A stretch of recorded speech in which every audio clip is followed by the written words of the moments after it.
beautiful televiewers of your Pan-African channel and fervent listeners of your Pan-African Radio FM 96.3. Thank you for joining us on Fresh Dose of Talking Points over For You Media Africa. Today we're discussing as our opening topic Chad, where the opposition figure of the Central African nation, SUCCES MASRA, who announced he had won the presidential elections of May 6, 2024, has recently admitted his defeat. The announcement on Thursday comes as the Constitutional Court of the Central African country validated Idris Déby's victory with over 61%. The nation's prime minister and fiercest opponents added that there will be no legal recourse against the election of Mahamat Idrissa Déby, calling on his supporters to peacefully continue the political fight. It should be reiterated that he had earlier on applied to the Constitutional Court following a calling for an annulation of the results of May 6, but it was rejected. Join us as we analyze this and more in the course of today's edition of Talking Points. Stay with us, ladies and gentlemen.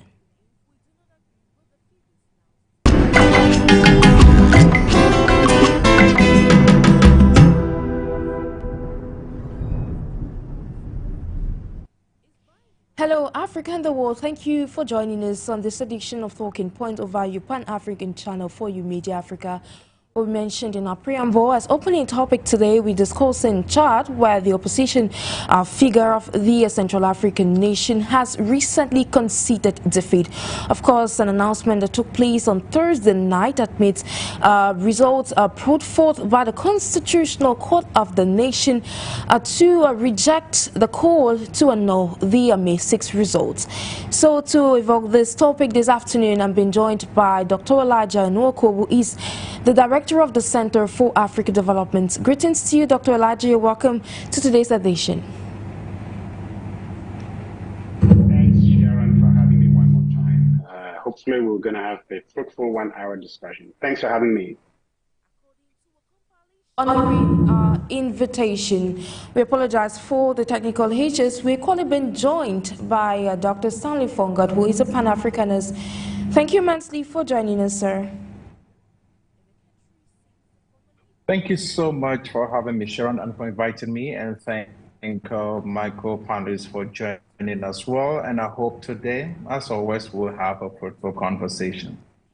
Actually, we look forward to bringing to the table solutions that can be able to shape the narrative or dynamics of the African continent. Now, to kickstart with you, Dr. Elijah, now, what is your analysis with regards to this recent announcement or recent decision by Chad's fiercest opposition candidate SUCCES MASRA to concede defeat after the Constitutional Court of the Central African country rejected his request to annul the May 6 elections that took place in that part of Africa? I think what we should first of all look at is the backdrop of the elections that took place in Chad. This took place after the killing of an opposition leader in that country. The main opposition leader who was killed in that country because of clashes between the opposition and the government and so on. And when I talk about democracy in Africa, I always remind people that democracy or the rule of law is what is going to guarantee development, is going to guarantee sustainability, and it's going to guarantee a lot of things for the African continent. So when you talk about elections, first of all, you need to take a step back and look at what is the process that led to that election so that you understand, you have a broad understanding and overview of what was happening there. This election happened under the backdrop of a tense political atmosphere. And not only that, if you look at the Constitutional Council of that country and you look at the bodies of government, I mean the legislative, the executive, and the judiciary. Is there separation of powers between those bodies that make up the Chadian government? The answer is no. You don't need rocket science to see that. If you've been following the situation in Chad, you understand that the executive, the legislative, and the judiciary is all controlled by one man. So in terms of him conceding, the question should be, did he have an option? Because we are talking about a country that has a way to recourse to fairness and justice, like we saw in Kenya, where elections were annulled and new elections were called for. If you have those kind of systems, then one would say maybe he had a way around it and he decided for his own political expediency or whatever he's going to get from Debbie, decided to withdraw his candidacy or withdraw his challenges to the election. But the question is, did he have that recourse? Did he have that channel? The answer is no. So as to say why he did that or is it the right thing to have done, the problem is the political terrain in which he was operating he did not see any way out. So the only way is to concede the elections. If you look at what happened in Chad, it's a charade. These are just juntas, dictators that would drop the military attire and take on a civilian suit and still continue to rule with impunity. Like we saw in Egypt. Look at what was happening in Egypt. The guy that took over the Sisi, he was a military man, just decided took over civilian war, and he's ruling typically as a junta would have ruled. So what took place in Chad is a misnomer for Africa. It's a strategy for Africa. And unfortunately, the whole of Central Africa is going through this kind of thing. I don't know what the curse is in Central African countries, that they don't seem to catch the fever that is going on in West Africa, East Africa, North Africa, South Africa. Central Africa seems to be an exception, where there's this greed to power. And for some reason, the people, either the ambivalence or completely obnoxious, they don't see that as a problem and do not take the matters into their hands. Even though the case of Chad is a little bit different, because we saw people try to do something or protest or whatever it is, and they were killed in the streets. But the problem remains is Central African region is a region of juntas, whether they call themselves military or civilian, they are all the same. And we see the old fox, the old colonial powers coming in to play a role. Even though they're going to shed crocodile tears and they're concerned about the situation in Chad, but they are still the one piloting the whole thing from the background. So it's an unfortunate situation that happened in Chad. That's all I can tell you for now, Sharon. Thank you, Dr. Elijah. Meanwhile, like you mentioned, this is the first country since a military leader took over power to have had elections in the country, which, in as much as we might have criticisms, it seems to be the only country so far that is or has gotten back to a constitutional order. Now, to you, Dr. Stanley, you listen to your co-panelists. Meanwhile, while you add your analysis of what you think about this recent development, let's get back to the recent unfolded events that took place in that part of the African continent. Was it correct for Success MASRA, who declared himself the winner of the elections before the provincial results were actually being declared by the national electoral body in the country? Well, I think that we need to be able to, just like my co-panel said, we have to have a more panoramic view as to, what led up to these elections in the first place. And I think that he clearly articulated that so well that if you're thinking about the elections and you're thinking about SUCCES, MASRA, basically succeed, any kind of fight. That to me also is another charade. The reality is that I don't think that former Prime Minister Success MASRA, had any headway. There were basically nothing he could do, and not just that. This is a former Prime Minister who basically, was on exile in the United States and came back, signed up a deal with the current president, right? You call him elected president, and all of that was just get us bringing him back into the country. Now, he gave up every single opposition power right that he should have received. And I am also on the opinion that it was nothing else but justice, in charge was Yaya Dello. This guy got killed 2 months ago prior to the elections. That was the legitimate opposition party. that was supposed to be running against, Idris. But unfortunately, the guy got assassinated. So if you're going to ask me as to what, MASRA is doing, I think that is just part of, the whole entire corrupt system. We have one of the, I think, in our opinion, one of the most corrupt places on planet Earth will be Chad at the moment. For the fact that you have the leading opposition party leader get assassinated just literally 2 months before the elections, and then and also one of the supposedly leading opposition leader is also in bed a friend to the current running and posing as an opposition leader. That to me is a farce. And by the way, in all honesty, I don't think that SUCCES MASRA really had any kind of a fight left in him, because you have to understand that Yaya Dello, who was assassinated 2 months ago, clearly by the directives of his cousin, if you understand this, his cousin, which is Idris Zebi. Okay, those two were actually cousins. But so if that guy got assassinated, I don't think that SUCCES MASRA had anything else left in the tank to fight for anything. So far as I'm concerned, the elections in Chad is a sham. The 40-year-old is running the country as a banana republic, and it's unfortunate that is just part of what is happening in the Central African region. Thank you, Mansi, for your contribution and your analysis. Back to you, Dr. Elijah. You listen to your co-panelists. Do you share the same opinion as him? Meanwhile, let's reiterate, in our last edition, we evoked the issue of the need for credible data centers, like the issue that Dr. Stanley just mentioned.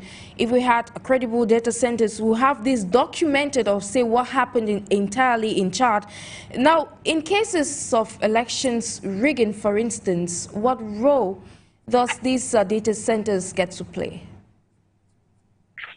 Let me take you back, Sharon.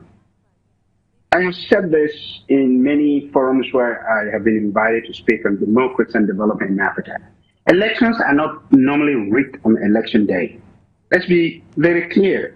Absolutely. Elections are not necessarily rigged on the election day. Elections are rigged way before election ever takes place. Number one, voter suppression. Absolutely. Look at what was happening in Chad. Look at what was happening there. You will see a typical example of election tampering, voter suppression. Number two, people's inability to get elections held. Number three, inability to register on the electoral register. Number four, inability to access their own center. So all these things culminate to the election day rigging, which we don't know the scale under which it took. Normally, you have some, that's where the data center will come in, where you have data center where people are collecting this election and so on. But the rigging takes place way before that happens. And that's why I'm telling those who are going to election this year, whether it is, next year or this year, whether it is Cameroon or whatever it is, the time for rigging is now. This is where the rigging is taking place. And you do not fight it now up to the day of the elections, up to the day of the registration, you have already lost. So data centers or no data centers, that is not where the crux of the matter lies. It was how it has been orchestrated from the beginning. If you look at the number of people that voted in that country, you do your analysis, look at the number of people that voted, look at the number of electable, people who are eligible to vote in that country, it would tell you the degree to which the rigging took place. If you have in a country of, let's say, Cameroon, for example, where you have a country of 27 million, for example, and you have maybe half of it, let's just say 17, that are eligible to vote. But you find only about 17 million eligible to vote. You find only about 7 million that registered on that electoral. What does that tell you? Why did the other 10 million not register? What did the electoral body do to make sure that people got registered on the electoral list? That tells you that electoral body either fails or they are in sync with the power of government, because the fewer the people that vote, the more possibility it is for the power for those in power to rig the election, because they will do everything. They know their members. They will do everything to make sure that members get to the polls, and they'll do everything to see that if their opposition come anywhere close to where they are supposed to be, they will manipulate the elections and manipulate, but they will make sure that they have some votes to back that up as well. So rigging does not take place only on the day of election. It takes place long before that. The whole electoral process has to be revamped in such a way that there is fairness, there's equity, and everybody can vote. So yes, data centers have their place in elections, but elections are not rigged on the day of the elections where you're going to collect those data and then analyze. Everybody is seeing what's coming in, who voted on this voting booth, who voted on this station, how many were collated as opposed to how many were reported. It goes beyond that. That's just one aspect of it. So yes, I do agree with what my colleague said, for sure. There's nothing to say that is out of place. This election were already manipulated way before. The main opposition challenger, as I said before, was Mr. Dilo. He was killed in broad daylight, assassinated. And 2 months after his assassination, that's where Davy announced that he was going to run for election, because he was all along quiet. People did not know what his intentions were. 2 months after that, he announced that he was going to run for elections. So that tells you that the whole thing was orchestrated. It's a shame, and it's a disgrace for Central Africa as a whole. Meanwhile, while we proceed to wrap up this first opening topic on chart with regards to the outcome of post-elections campaigns in that part of the continent. Now, to you, Dr. Stanley, we saw Success had a quote in a televised address on social media last night where he spoke to his followers, urging them to peacefully continue with the political fight. And now he expressed dissatisfaction with regards to the verdict of the Constitutional Court in the country. But let's go down memory lane. We saw this issue of a political figure not accepting what happened in the country in 2010, for instance, in Ivory Coast, where Laurent Gbagbo, when he was defeated in 2010, did not immediately concede defeat, and that led to several loss of lives. And now with this in mind, how do you think that the country actually, with this recent move by Success to call on his followers to say continue with the political struggle in a peaceful manner, is actually one that will lead the country towards a development? I think so. Look, for me, I am also an opinion that it's important for us not to be able to be eager to pick up the barrel of a gun and start, commanding people and telling people what to do with the rule of force. I think that dialogue is extremely very important. I think we have said this time and time again that we have to basically build up a community where we allow people to express their views. I think that diversity of thoughts is extremely valuable for any society. The moment you allow people to be able to express how they feel, how they feel and what they think, that's extremely very important, because it is in these competing ideas, that greater ideas actually do emerge. So for me, I think that if he is doing so, actually thinking that will basically push the country forward in relationship to people, basically allowing things to cool off, so that we can be able to get more into meaningful dialogue for the nation, then that is good. But so far as I'm concerned, I think that, Success MASRA is literally saying whatever he's saying because he clearly understands that there's a barrel of a gun pointed directly to his head. So he says this, he says this not because he wants to, he says this because he's compelled to. It's a fact. You have to basically ask yourself a question: if the current government, which is basically headed by the elected president, literally, killed the leading opposition candidate, not just any other person else, but his own nephew, his own cousin, rather. What makes Success MASRA think that he's going to escape the same fate if he tries anything else? But I think that, whatever he's doing will basically help the country, will help Chad. that means we basically have to start looking at chat, and having folks on the ground, young people who can literally start talking and getting and get involved in the political process so that they can help the nation move forward. I think that's the only way we basically see the country getting out of where it is right now.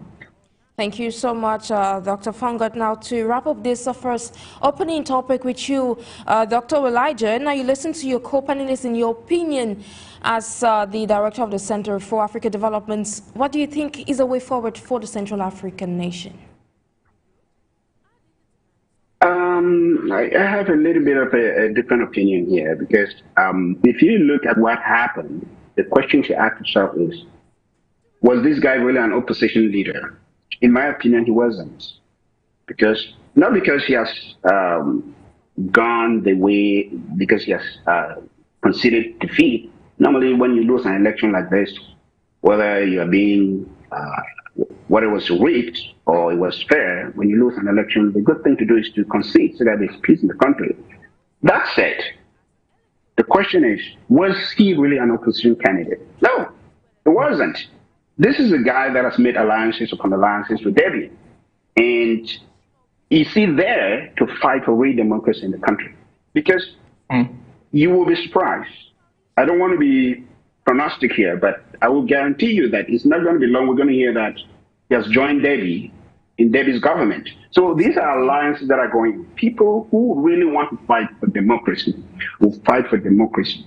And people who are just there, for their stomach, you will see their actions and you'll understand. Of course, nobody's saying that you should have picked the gun and gone in the streets to fight. No, we don't want war in Africa. But the point is, when you are fighting for democracy, you're not just fighting to be president. You're fighting for a change in the system. Because in Chad, as we speak, there is no systemic change. The system is as corrupt as the word corrupt.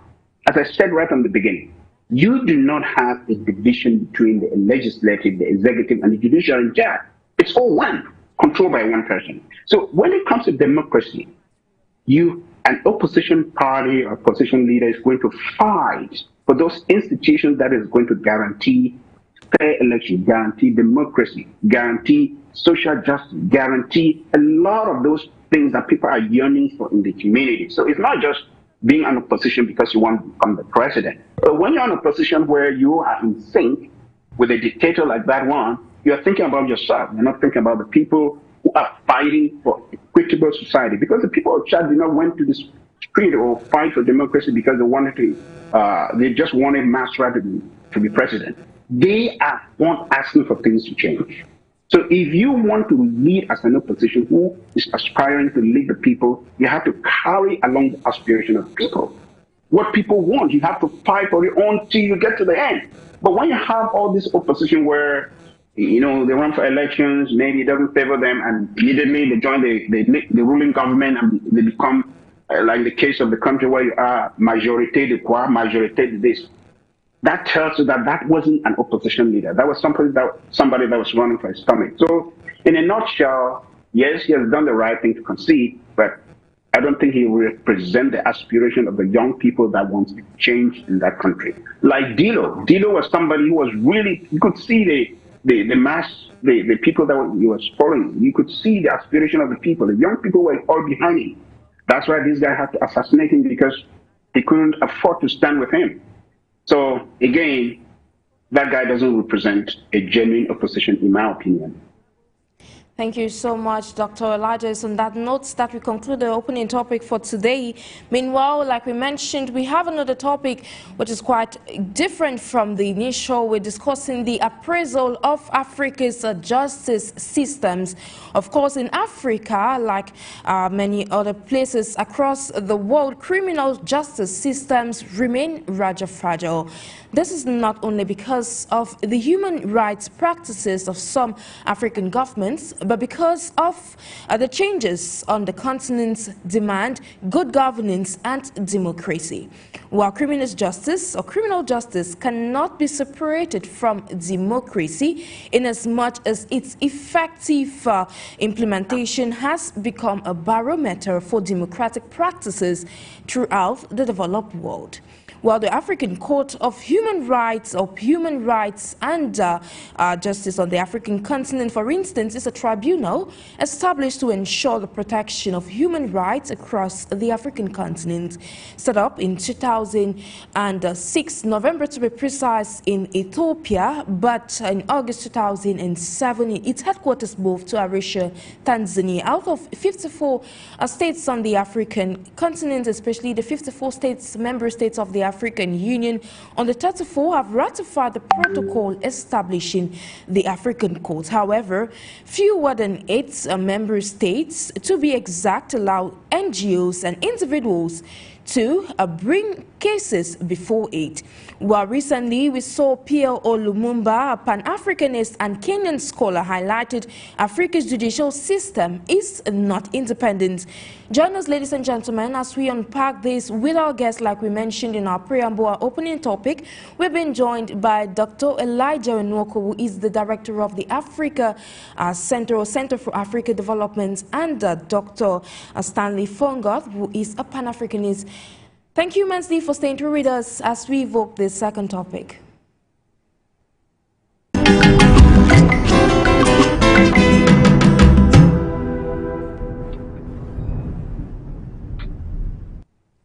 Like we mentioned, we're now discussing the judicial systems on the African continent. We're looking in relation to the creation of the African Court of Human Rights and Justice. Of course, in line with this, we saw Liberia some weeks ago that established the creation of its war crimes court in that part of the African continent for justice of members of those of victims of the 2 civil wars that plagued the West African country. So as we evoke this, like we mentioned, we've been joined by 2 guests, and I'm going to be kick-starting with you, Dr. Stanley FONGOD. Now, given the judicial system on the African continent, how do you rate Africa's judicial system? And do you agree with Pierre Olumumba when he says that Africa's judicial system is not independent? Absolutely. I've never thought for a second that the African judicial system was actually independent, from outside influence. I think that, part of the colonial era struggle for the continent of Africa was the fact that, Europe and the West primarily began meddling in every single thing that had to do with the continent. And the only way they could actually have their footprint on the ground to establish that was to make sure that they fight the judicial system, or they basically, influence the judicial system the best way that they could. If you look across the continent of Africa, anyone who is trying to be able to stay in power longer than the Constitution demands will have to basically go to the courts. They are the folks who amend the Constitution. They'll do whatever it takes to be able to ratify whatever is cooked up in the Congress or in the Parliament, whichever country, depending on the country in which you live in, so that whoever wants to stay or extend their stay in power can do so. So we have to be able to have a judicial system that is literally independent for Africans, created by Africans with African ideals and cultures, intertwined within them. I think that if we're going to literally be talking about, a judicial system that works for this continent or that is purely African, I think that we have to basically maybe go back to our customary court systems.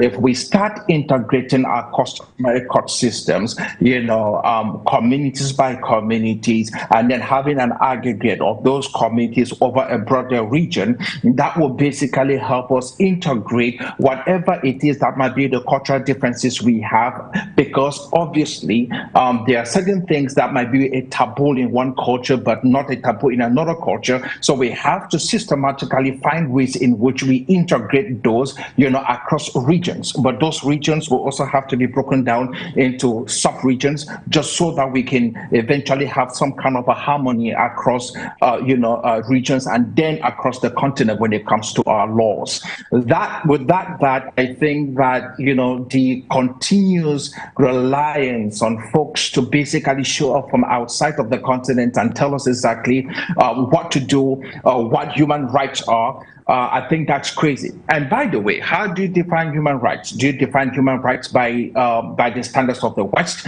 Do you define human rights by what the West says? Do you define human rights by what is penned down in Washington, or do you define human rights by what is human rights? How do you define human rights in relationship to the culture of the African? How do you define human rights in relationship to our culture as a people? Or do you define that because somebody basically shows up from outside of the continent, and then tell us that this is exactly what human rights is? I think that we really must be able to sit down and then shut the noise, shut the shutter, that is basically coming in from the outside, primarily from the West or even from the East, but and look at us as a people and then try to find ways in which we can have a system that works for us, designed by Africans, for Africans, with Africans in mind.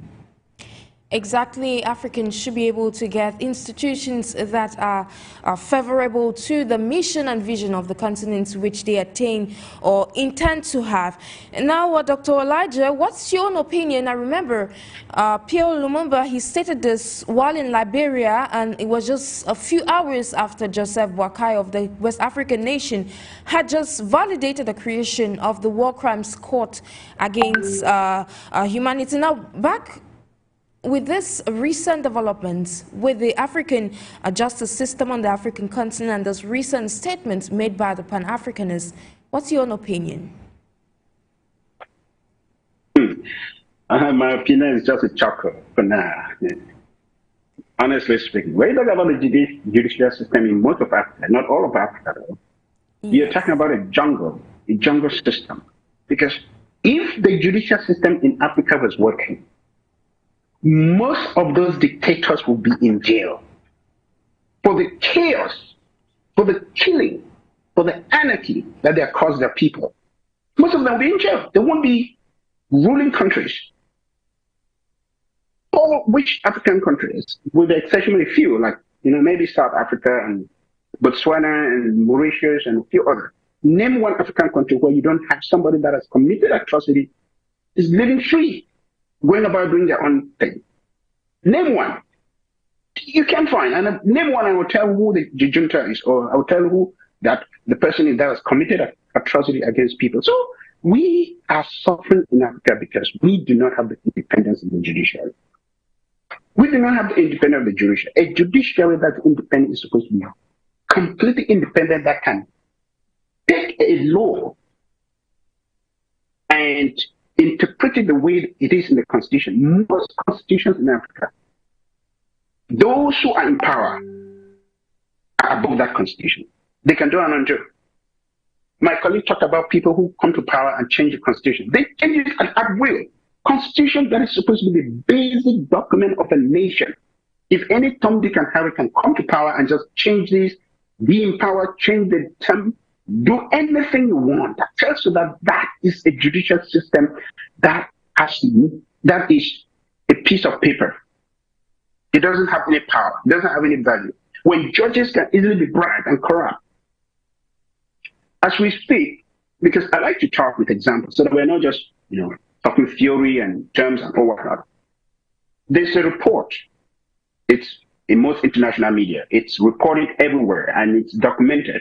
There's a report that the Central African countries, Cameroon where you are, Equatorial Guinea, including Ghana, I think Angola, a lot of French oligarchs corrupted these countries, leaders of these countries, people in influential places that you don't want to call names on TV, corrupted them, and they stole billions of dollars from their oil revenue because they came in with money, signed royalty pacts individually, and corrupted the government of those countries. Those individuals are currently being persecuted in France and not in Africa. But while it's happening in France, those juntas, I wouldn't call them juntas because they are not all juntas, those corrupt leaders, they're either ruling, walking around free, or continuing to plunder their countries into chaos. corrupt leaders in Africa being persecuted out of Africa in their own country. They're walking free or they're continuing to plunder the country. That tells you the level of which our judiciary is. So PLO is not saying anything that anybody doesn't know. It doesn't take rocket science to see what's happening in Africa, that we do not have independent judiciary. We do not have, because that is the most important. It is the word independent. That's the issue. It's not that we don't have a judiciary or we don't have a law system that works. We do have concrete laws that if they are implemented and everybody is under the law, not somebody above the law, our system will produce concrete fruits in Africa. But the problem is we do not have independent judicial system. And therefore, anybody can do anything. Anybody can bribe a judge. People will commit human rights atrocities and they still roam around. Others will commit human rights atrocities and they brag about it, that what can you do? Because they feel that they're invincible. Nothing can happen to them. Nobody can touch them. They're untouchable. We find those people on the continent of Africa. So it doesn't take rocket science, it doesn't take a PhD, it doesn't take any research. Anybody on the continent of Africa that's feeling the pinch of a weak judicial system that has no bone, that is being controlled by the executive, that's in the pocket of the executive, is unable to help the people in Africa. With the exception of a few countries, as I said before, we've seen Kenya, a strong judiciary that has come up to prosecute people who commit crimes. We've seen them even cancel presidential elections. We've seen that in South Africa. We've seen that in Botswana and Mauritius and a few other countries. But the rest, the African judicial system is a joke. It is not independent at all. Lumumba likened that to external factors or external parties that could be influencing the judicial system on the African continent. But then I would like to re-echo one of the statements made by the president of the African Court of Justice and Human Rights, that stated that though judges across the African continent are being paid by the state, they are supposed to be independent. Now that leads me to the next question with you, Dr. FONGOD. Now we're seeing we're over a decade since the creation of the African Court of Justice and Human Rights on the African continent, but up to date we still have fewer persons or individuals that are yet to know about the existence of this court. And now, could that be one of the limitations of how effective the court could be as far as bringing justice to the African people is concerned?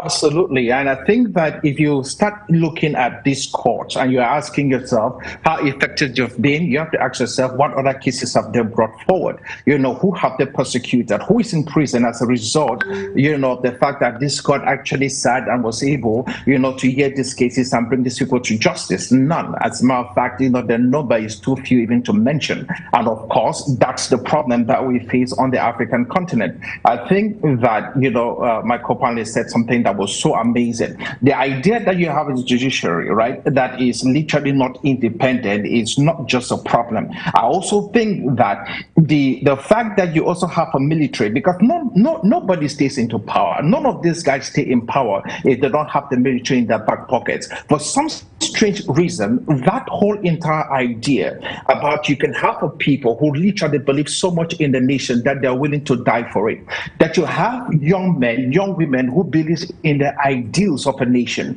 that they stand forth to believe that there is something about this particular nation, whatever nation that might be, and that if they put up that particular uniform, the military uniform they're putting on is not to protect a person.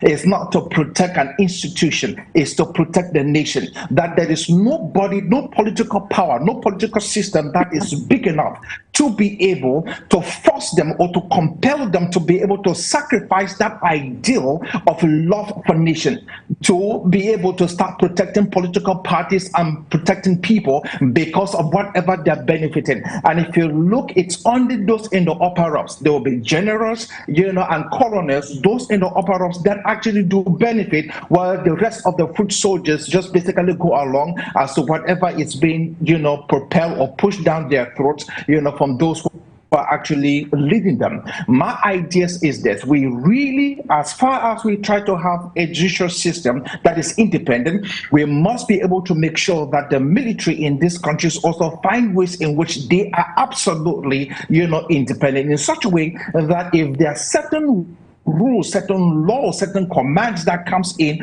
from the presidential wing of these countries, they should be, which basically the executive, they should be able to say, you know what, forget this stuff, we're not going to do it. But you hardly find this on the African continent. You can't find this in most countries in the West. You won't find this at all. You go to places like France, you go to places like England, the United States, you will not find this. But on the African continent, a president will basically be able to call, the military, and then we'll say, you know what? My political enemies are in this particular zone, go get them. And without thinking about it, they will swamp into those particular areas and think that they're doing the country any kind of a favor, not knowing that they're actually destroying the country and bringing each and every one of us into a place where the whole entire nation become more of a banana republic, than a sovereign state. So with the rule that we have in place, if we have a judicial system that is independent, if we have a military that is independent, then I think that we can start thinking about actually having a judicial system that fully works for us on the continent of Africa and in our individual nations. Secondly, if we're going to start thinking about a continental judicial system that works across the continent of Africa, we must make sure that those we actually bring into this system are also not being influenced by countries that brings them in, and also by the individual countries that they belong to, and also by any outside influence. Because just like the Organization for Africa, the AU, I think that the AU, one of the reasons why the AU is useless is because those who are in the AU are still the same corrupt politicians that we have in our own individual countries. So you have the AU becoming, just more of a grandstand for some of the most corrupt political people that you have in individual countries on the continent of Africa. If we are going to be able to have this system, we must be able to make sure that it is totally independent from any outside influence, either from the West or from their own individual respective countries where they actually come from. With that, which it will still be the same thing. We'll still get the same story, the same ideas, the same political persuasions will still be in place, and obviously the same corruption will still be quite prevalent, irrespective of whatever name we want to call these systems. Thank you so much, Dr. FONGOD. Now, remember the case of Norbert Zongo, a journalist that was assassinated in Burkina Faso in 2014, and in 2023, that was last year, we saw the African Court of Justice that came forth and opened or ordered the Burkinabe government to reopen or open investigations into that particular case. Now, Dr. Elijah, with regards to this, could say, how was these accomplishments so far? Are they really eminent? Are they really impactful on the African continent as far as bringing justice to victims of political systems is concerned? Okay, you brought a very important case, because it's a case that I looked at some time ago and I was asking myself questions. If you remember that case happened, and you ask yourself, who are those who pushed for that case to come forward? Absolutely. Was the Western powers. Let me explain to you. Because they have a beef with the Burkinabe and Mali and all the others, they will want to point out human rights in that part of the world. But in Africa where they seem to be sympathetic because of their interests, either economic interests or political interests, they will turn a blind eye. You are in Cameroon, Sharon. How many journalists in Cameroon have been murdered? How many times have you heard that the international community or even the African Human Rights Corps has actually come there to investigate the murdering of those journalists? How many times have you heard? And that is how many times have you heard that the African Court of Justice has gone to Nigeria to investigate the killing of journalists? How many times have you heard that it has gone to Chad that we are talking about? How many times have you heard Journalists are being killed all over the world. Why did they single out the Burkina? So we understand what is going on, that our system is being manipulated. When Gbagbo resisted elections or resisted being thrown out, I don't want to go into the politics of it, but let's just talk on the African continent as well. There was an African Court of Human Rights and Justice back then. Was he judged in Africa? No. They took him to Europe. They took him to Europe, to the Human Rights Court or whatever they call that court in The Hague. That should tell you that we in Africa, we do not have a system that works for us. We are so dependent on the outside world, and the outside world continues to manipulate us. Because if you look at that isolated case just pinpoint what I've been talking about, that we are so dependent on the West, whether you're talking about justice, you're talking about democracy, you're talking about whatever you mention, they're so dependent on them. And they use that to manipulate us. If you look at what is happening within our judicial system in Africa, for example, one of the things that is going to, guarantee a fair judicial system that works for everybody is, for example, politicians who are going into politics have to declare their assets at the beginning and at the end. And when they declare their assets before they go into elections, the commission that is in charge of that know what they are worth. By the time they're coming out of power, they know what they're worth.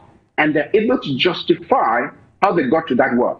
But almost all African countries, with a few exceptions, I keep on saying, with a few exceptions, almost all African countries, they have this in their constitution, but nobody declared the asset before going for election. And nobody declared the asset if they ever come out of power. Nobody. That is where the plundering and everything, the corruption goes on. Because if people don't know anything about what you're worth, you can steal, you can kill, you can do anything and go scot-free. Look at human rights on the continent of Africa. I'll give you an example. If you look at Rwanda, for example, where the West is hammering Paul Kagame and saying that the Human Rights Commission, anything that's happening in Rwanda, they say the human rights issue there, it's not good, the human rights issue. Why are they going after Rwanda? Kagame. Why are they going after Kagame? Why are they going after the oligarchs that we have in Central African Republic? Central Africa as a whole. Whether you talk about Chad, Cameroon, Congo, Kinshasa, Equatorial Guinea, why are they not touching those ones? That tells you that this kind of selective international pressure is because of their interests. And as long as Africa keep on allowing itself to be manipulated by Western powers, we will continue to be in this situation where we are. Look at the preamble of the African Union, because the African Human Rights Court, they're also looking at the African Union in terms of their constitution. They were also participatory signatories into that agreement.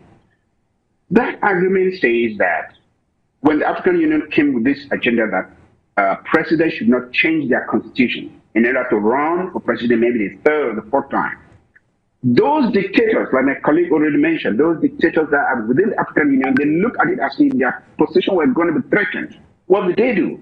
They went behind and maneuvered the changing of the language of that judicial law and said, okay, if you change it within 6 months before you go into elections, that is when the African Union and the African Court will come in and say, you are changing your constitution in order to rule forever.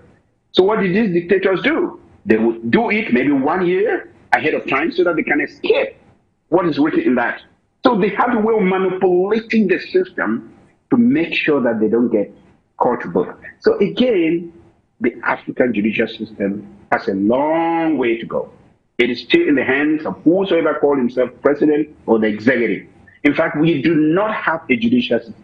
The executive is the knife, the executive is the judiciary, the executive is the legislative, the executive is the executive. So we have only one system in Africa, the executive system. There is no judiciary, there is no legislative, everything is the executive. How is it possible that you have countries in Africa, for example, that have never brought a private member bill or voted a private member bill? Everything has to come from the government, then the rubber stamp it.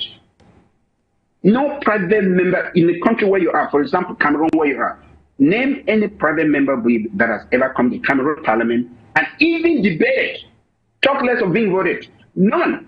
Everything comes from the executive, there is a rubber stamp, and it becomes law. So we are still a long way to go. Absolutely. Very long way to go. Absolutely. African leaders will have to be held accountable, like you mentioned.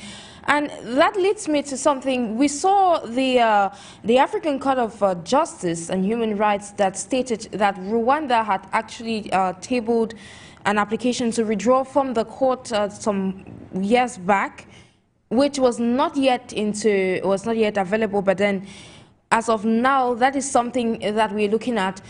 So with what you're saying, actually every dot begins to join. Now back to you, Dr. FONGOD. You listen to your co-panelists. Now let's get back to what we mentioned earlier with what's happening in Liberia with the creation of the Wars Crimes Court in that part of the African continent. Could we term that as a milestone towards improving Africa's judicial system? Yeah, maybe. Maybe not. Maybe because I think that we should be looking for ways in which we actually push the African continent forward in relationship to our judicial system and try to make sure that those who commit violent crimes on the continent of Africa, human rights violation, all these guys who move around and kill people indiscriminately, are brought to justice. And if that was going to be the case, then I think that, it's credible. I think that we probably might be able to push that. But then, looking at that from a standpoint where you're trying to ask yourself, how legitimate is that court? I think my co-partner just said, concerning Pablo, who was taken out to the International Criminal Court, while in Hague, while ignoring the assassination or giving the approval for the assassination of some African president. We don't get that. You will never hear that. And the reason is because, so far as the African is concerned, it's not just that we are completely marginalized, it's that we have brought ourselves into a place where we look a little bit beneath anything that is from the West.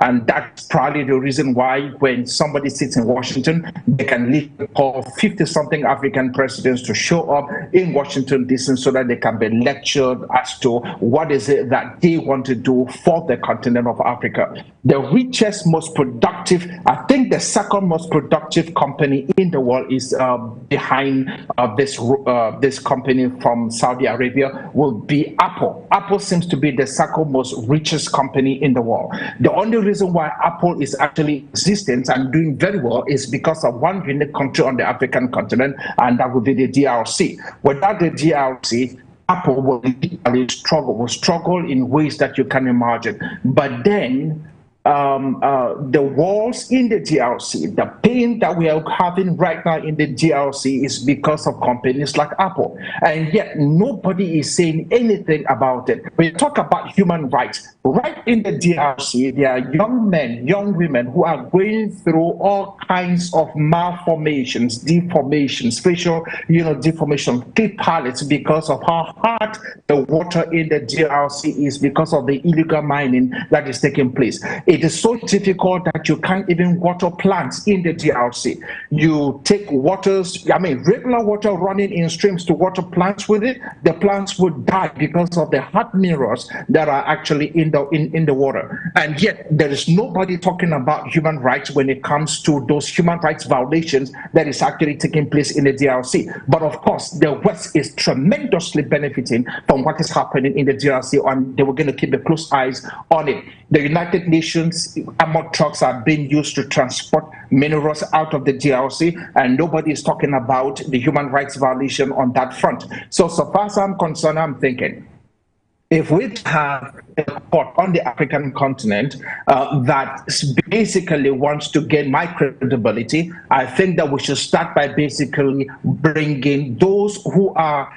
actually carrying out gross human rights violation on the continent of Africa, companies like Apple, countries like the United States, countries like the UK, and obviously You know, the problem with this is that there's always going to be an African who can be bought by $1. You know, I always said that, you know, the problem with Africans' liberation and why it's so difficult for the continent of Africa to be liberated is because there's always going to be a Negro who is willing to sell a brother for $1. So as long as as long as the West has the capacity to buy somebody and pay somebody on the African continent, you know, until we start having young men who basically have the desire and the ambition to basically see the continent of Africa get extremely difficult. If the courts want to get my you know, if they basically want to get my support, that's fine. If they say, you know what, they're doing great things and they're hoping that they can basically start talking about bringing justice to those who basically need it on the African continent, that's great. But I want to see them be involved in making sure that gross violation that is already taking place on the continent of Africa is literally being tackled. While using the case of Liberia to mirror what's happening on the African continent, Dr. Elijah, now you listen to your co-panelists, but then you mentioned something about accountability in your latest response. Now, if Liberia, for instance, though with the creation of the War Crimes Court, now if Liberia has to bring about change, like Dr. Fongod was saying, if they have to break away from already what's happening, break away from the status quo of what's happening on the continent, what are the measures that need to be taken into consideration for them to be able to actually move that milestone of actually revamping the entire judicial system on the continent? Well, Sharon, since you mentioned the case, since you've been hammering on the case of Liberia, let's talk about Liberia a little bit. Because if you look at Liberia, why did it take decades for that criminal court to be established? We had Helen Caleb Johnson that came to power. Yes. We have George Weah that came to power. None of them could do it. Now it's Boake that's come to power that's trying to establish that. And if you understand what happened in Liberia, the situation in Liberia is a typical example of some of the problems we have in Africa. The war in Liberia was sponsored by well-known, sophisticated companies that it's all documented. If you go to the United Nations Court Office, you're going to get those documents. It's well documented who sponsored what rebel group, especially the ones that were chopping off the hands of young people. It's well documented. Now, the worst thing is that when they were questioned, a lot of people that were questioned, you know what they said? Why that court has not been established? They said, those powerful people that were involved in that war, they are still in government. Absolutely. They are still ruling. So it became a hindrance for the government of Liberia to establish that human rights court. They have been yearning for it, they have been asking for it. So here is the problem we are facing in Africa.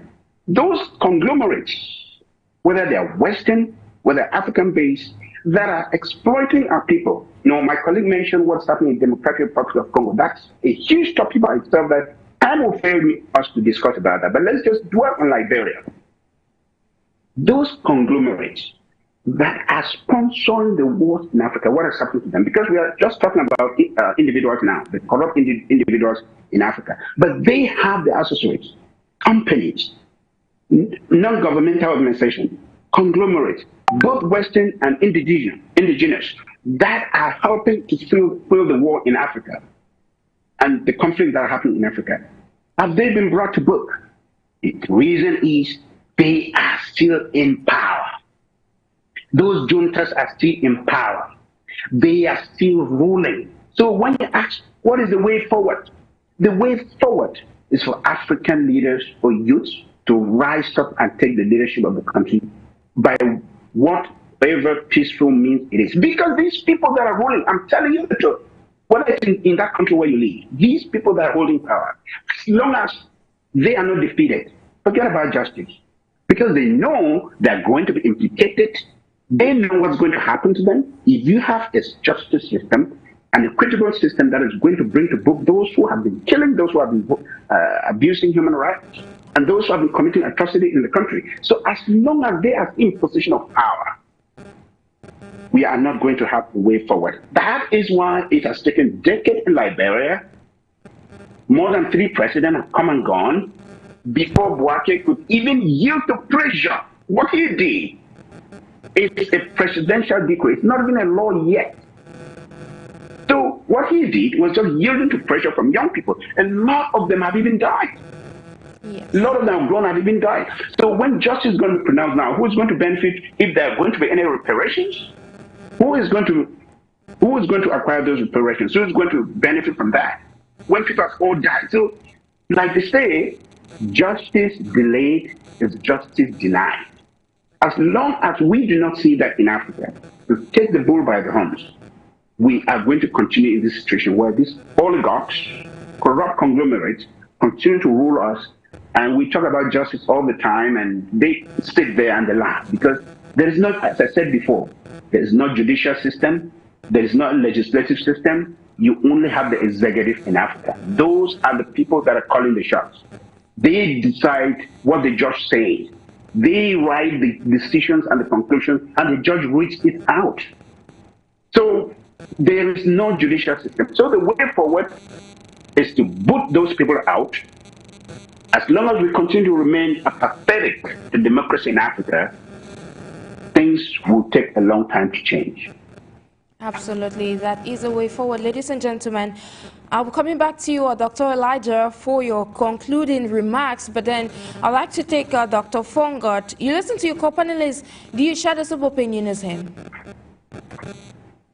Absolutely. I think that, you know, the truth of the matter is that justice that is literally delayed is actually justice denied. There are a lot of people who died, a lot of folks who were handicapped as a result, you know, of that civil war. And unfortunately, most of them are no longer with us. And so, you know, what next? And there are folks also who committed acts of great atrocities, grave atrocities that literally walked free and went to their deaths naturally. And unfortunately, that is justice that was totally denied. My ultimate goal, and I pray was that. Can you get me? Can you hear me? Yes, I can. Yes. But then Dr. Elijah mentioned something about reparations. He evoked the question of if reparations had to be done on the African continent, who are those that were going to benefit from that? Could you capitalize on that, please? Yes, and that's what I was saying. Unfortunately, most of those who should be benefiting from that are no longer with us. And that is the problem that, you know, we are facing, especially when you start delaying justice. But so far as I'm concerned, I'm thinking, look, we have come of age on the African continent to be able to start doing things for ourselves. We have come of age on the African continent where we can be able to decide what we want and how we want it. And unfortunately, we are dealing with a corrupt system that basically will do whatever it takes to stay in power. But the truth of the matter is, for how long are we going to sit on the sidelines and basically do nothing? If you look for the case of most African countries, we're looking about 2 decades, 3 decades, 4 decades of men who are in power. That's a whole lifetime. That's somebody who basically grew up and you're 40-something years old, you're 50 years old, and you've seen the same face in power. The same face has literally stifled the destinies of many. The same face has literally brought the lives of many, you know, to a halt. The aspirations of young people who could have done great things are completely been halted as a result of a few who decides not to be able to give others the chance to rule and lead the nation properly. And so I think that time has come for young people to basically stand up, irrespective of whatever and however. And I think that we have to do whatever it takes to go to make sure that we get in power. Young men must be able to literally rise in every African country, especially those that have leaders who basically will not want to leave and says, you know what, enough is enough. It's our turn. It's our time. It's our time to go to build a robust nation that can compete with the rest of the world in the 21st century. With that which, you know, is still going to be, with that which I think that we will basically continue to have this series of dark days that we have been enjoying, you know, for the past 40, 50 years. Thank you so much. Ladies and gentlemen, that was Dr. Stanley Fongod, who is a Pan-Africanist, joining us here on the show. Now, to wrap up with you, Dr. Elijah, now, wrapping up from what your co-panelists said with regards to what's happening in the African continent and with the appraisal of the justice system in Africa, Now, with everything as a director of the Africa Center for Development, how would you conclude today's topic of discussion? I'm going to conclude on a very positive note. I said there is hope. All hope is not lost. All hope is not lost in Africa. So when we see what happened in Senegal, that a young man of 44 years will come to power. He came to power because young people decided to say, you know what? They say in French, ras-le-bol, enough is enough. And they decided to rise and give him power. We see the changes he's making. We saw a young man in Mali, even though, it came through a military coup, which we are not advocating for, but if that's what it's going to take for the people to get to where they want, who am I to judge? And we see the changes that he's making. And if we think that if we follow this trajectory like we have in Senegal and a few other African countries, I think there is hope.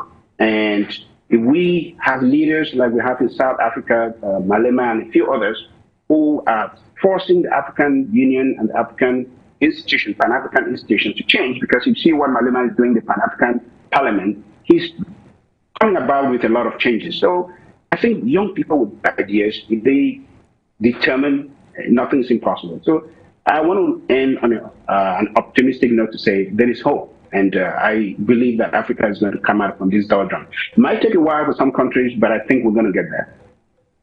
Thank you so much, Dr. Elijah ENOAKU, for your brilliant and insightful contribution on today's edition of Talking Points. Thanks for having me. Thank you immensely to Dr. Stanley FONGOD for your contribution. Thank you for having me.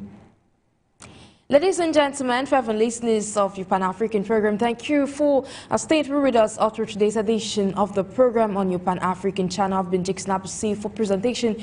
Meanwhile, we wish you a great weekend in company of our numerous transmissions.